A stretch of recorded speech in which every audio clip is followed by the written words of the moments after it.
Hi hello friends, ಎಲ್ಲರಿಗೂ ನಮಸ್ಕಾರ. ಋತ್ವಿ ಚಾನಲ್ಗೆ ಸ್ವಾಗತ. ನಾನು ನಿಮ್ಮ ಅಶ್ವಿನಿ ದೇವಿ.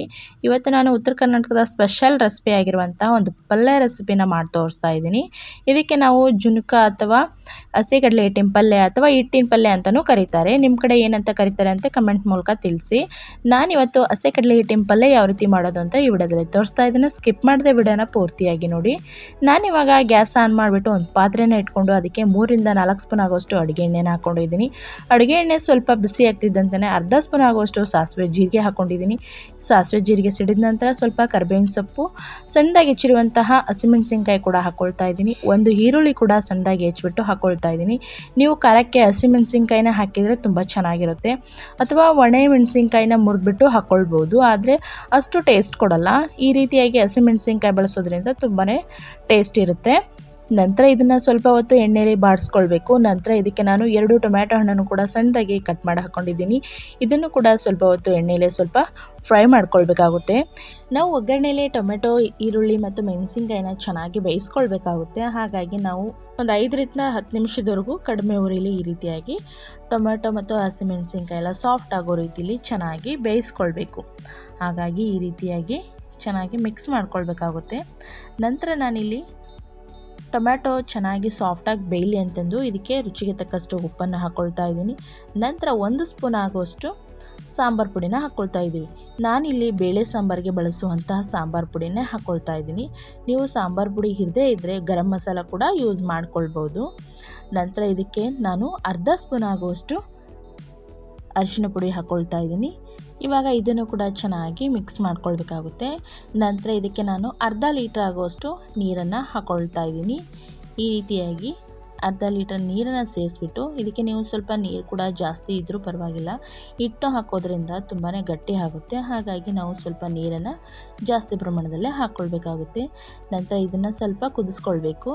ಅದಕ್ಕೆ ಒಂದು ತಟ್ಟೆಯನ್ನು ಮುಚ್ಚಿಬಿಟ್ಟು ನಾವು ಕುದಿಯೋಕ್ಕೆ ಬಿಡೋಣ. ನಾನಿಲ್ಲಿ ಒಂದು ಮಿಕ್ಸಿಂಗ್ ಬೌಲ್ ತೊಗೊಂಡು ಇದಕ್ಕೆ 1/4 ಕಪ್ ಆಗುವಷ್ಟು ಕಡಲೆ ಹಿಟ್ಟನ್ನು ತೊಗೊಂಡಿದ್ದೀನಿ. ನೀವು ಕಡಲೆ ಹಿಟ್ಟನ್ನು ಕಡಿಮೆ ಪ್ರಮಾಣದಲ್ಲಿ ಹಾಕಿದರೆ ತುಂಬಾ ಚೆನ್ನಾಗಾಗುತ್ತೆ. ನೀವು ಜಾಸ್ತಿ ಕಡಲೆ ಹಿಟ್ಟು ಬಳಸೋದ್ರಿಂದ ಅದು ಗಂಟಾಗುತ್ತೆ ಅಥವಾ ನಿಮಗೆ ಗಟ್ಟಿ ಪ್ರಮಾಣದಲ್ಲೂ ಆಗುತ್ತೆ. ಇದಕ್ಕೆ 1 ಜಾಮೂನ್ ಬಟ್ಲ ಕಡಲೆ ಹಿಟ್ಟಿಗೆ ಒಂದು ಅರ್ಧ ಲೀಟರ್ ಆಗುವಷ್ಟು ನೀರನ್ನು ನಾವು ಬಳಸಲೇಬೇಕಾಗುತ್ತೆ. ನೀವು ಕಡಿಮೆ ಪ್ರಮಾಣದಲ್ಲೂ ಕೂಡ ಮಾಡ್ಕೊಳ್ಬೋದು.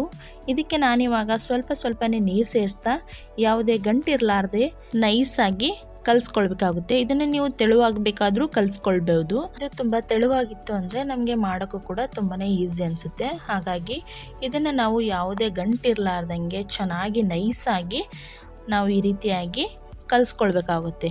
ನೀವೇ ನೋಡ್ತಿದ್ದೀರಾ, ಒಂದು ಕೂಡ ಗಂಟಿಲ್ಲ, ಅಷ್ಟೊಂದು ಪರ್ಫೆಕ್ಟಾಗಿ ನಾನಿಲ್ಲಿ ಹಿಟ್ಟನ್ನು ಕಲಿಸ್ಕೊಂಡಿದ್ದೀನಿ.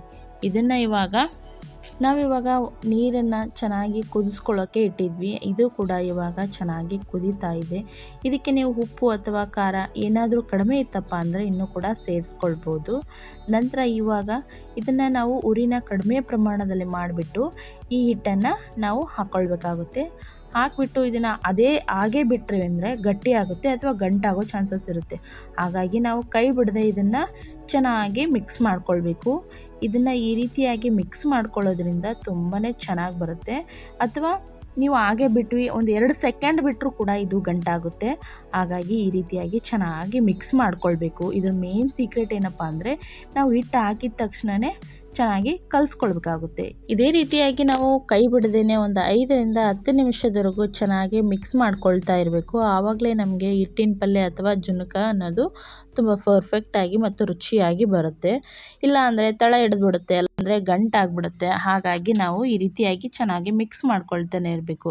ನಾವು ಕೇವಲ ಒಂದು 10ರಿಂದ 15 ನಿಮಿಷದವರೆಗೂ ಚೆನ್ನಾಗಿ ಮಿಕ್ಸ್ ಮಾಡಿದರೆ ಈಸಿಯಾಗಿ ಮತ್ತು ಪರ್ಫೆಕ್ಟ್ ಆಗಿರುವಂತಹ ಜುನಕ ಅಥವಾ ಹಿಟ್ಟಿನ ಪಲ್ಯ ನಮಗೆ ರೆಡಿಯಾಗಿದೆ. ಇವಾಗ ಹಿಟ್ಟಿನ ಪಲ್ಯ ಕೂಡ ಚೆನ್ನಾಗಿ ಕುದಿಸ್ಕೊಳ್ಬೇಕಾಗುತ್ತೆ. ಇದರಲ್ಲಿರುವಂತಹ ಹಸಿ ವಾಸನೆ ಹೋಗಿ ಎಲ್ಲ ಹಿಟ್ಟೆಲ್ಲ ಚೆನ್ನಾಗಿ ಗಟ್ಟಿ ಆಗ್ತಾ ಬರುತ್ತೆ. ಇವಾಗ ನಮಗೆ ಜುನಕ ಕೂಡ ರೆಡಿ ಆಗ್ತಾ ಇದೆ. ಇವಾಗ ನಾನು ಕೊನೆಯದಾಗಿ ಸ್ವಲ್ಪ ಕೊತ್ತಂಬರಿ ಸೊಪ್ಪನ್ನು ಕೂಡ ಚೆನ್ನಾಗಿ ಸಣ್ಣದಾಗಿ ಕಟ್ ಮಾಡಿ ಹಾಕಿಬಿಟ್ಟು ಚೆನ್ನಾಗಿ ಮಿಕ್ಸ್ ಮಾಡಿಕೊಂಡ್ರೆ ನಮಗೆ ಜುನಕ ಅನ್ನೋದು ರೆಡಿಯಾಗಿದೆ. ಇದನ್ನು ನಾವು ಚಪಾತಿ, ರೊಟ್ಟಿ ಅಥವಾ ಕಡಕ್ ರೊಟ್ಟಿಗೂ ಕೂಡ ಊಟವನ್ನು ಮಾಡ್ಬೋದು. ತುಂಬಾ ರುಚಿಯಾಗಿರುತ್ತೆ. ಅನ್ನಕ್ಕೂ ಕೂಡ ಕಲಿಸ್ಕೊಂಡು ಊಟವನ್ನು ಮಾಡಿಕೊಳ್ಬೋದು. ನಂಬಿಕೆ ಇರಬೇಕು, ಮೂಢನಂಬಿಕೆ ಇರಬಾರದು. ಆಸೆ ಇರಬೇಕು, ದುರಾಸೆ ಇರಬಾರದು. ಅದೃಷ್ಟವನ್ನು ನಂಬಿ ಬದುಕಬಾರದು, ನಮ್ಮ ಸ್ವಪ್ರಯತ್ನವನ್ನು ನಂಬಿ ಬದುಕಬೇಕು ಅಂತ ಹೇಳ್ತಾ, ಇನ್ನೂ ಯಾರು ನಮ್ಮ ಚಾನಲನ್ನು ಸಬ್ಸ್ಕ್ರೈಬ್ ಮಾಡ್ಕೊಳ್ದೆ ನೋಡ್ತಾ ಇದ್ದೀರೋ ಪ್ಲೀಸ್ ಸಬ್ಸ್ಕ್ರೈಬ್ ಮಾಡ್ಕೊಳ್ಳಿ. ಪಕ್ಕದಲ್ಲಿರುವಂತಹ ಬೆಲ್ ಐಕಾನ್ಗೆ ಕ್ಲಿಕ್ ಮಾಡಿ, ಲೈಕ್ ಮಾಡಿ, ಶೇರ್ ಮಾಡಿ, ಕಮೆಂಟ್ ಮಾಡಿ, ಹೀಗೆ ಸಪೋರ್ಟ್ ಮಾಡ್ತಾ ಇರಿ ಅಂತ ಹೇಳ್ತಾ, ನಾನಿಲ್ಲಿ ಬಿಸಿ ಬಿಸಿ ಆಗಿರುವಂತಹ ಜೋಳದ ರೊಟ್ಟಿ ಜೊತೆಗೆ ಈ ರೀತಿಯಾಗಿ ಹಸೆ ಕಡಲೆ ಹಿಟ್ಟಿನ ಜುನುಕನ್ನು ಮಾಡಿ ತೋರಿಸ್ತಾ ಇದ್ದೀನಿ. ಈ ರೀತಿಯಾಗಿ ನೀವು ಕೂಡ ಮನೆಯಲ್ಲಿ ಟ್ರೈ ಮಾಡಿ, ತುಂಬಾ ರುಚಿಯಾಗಿರುತ್ತೆ.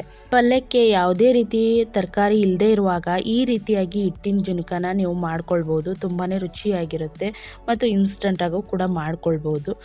ಈ ರೀತಿಯಾಗಿ ನೀವು ಕೂಡ ಮನೇಲಿ ಟ್ರೈ ಮಾಡ್ತೀರಾ ಅಂತ ತಿಳ್ಕೊಳ್ತೀನಿ. ಮತ್ತಷ್ಟು ಹೊಸ ರೆಸಿಪಿ ವಿಡಿಯೋಗಳೊಂದಿಗೆ ಮತ್ತೆ ಸಿಗೋಣ. ಅಲ್ಲಿವರೆಗೂ ಧನ್ಯವಾದಗಳು.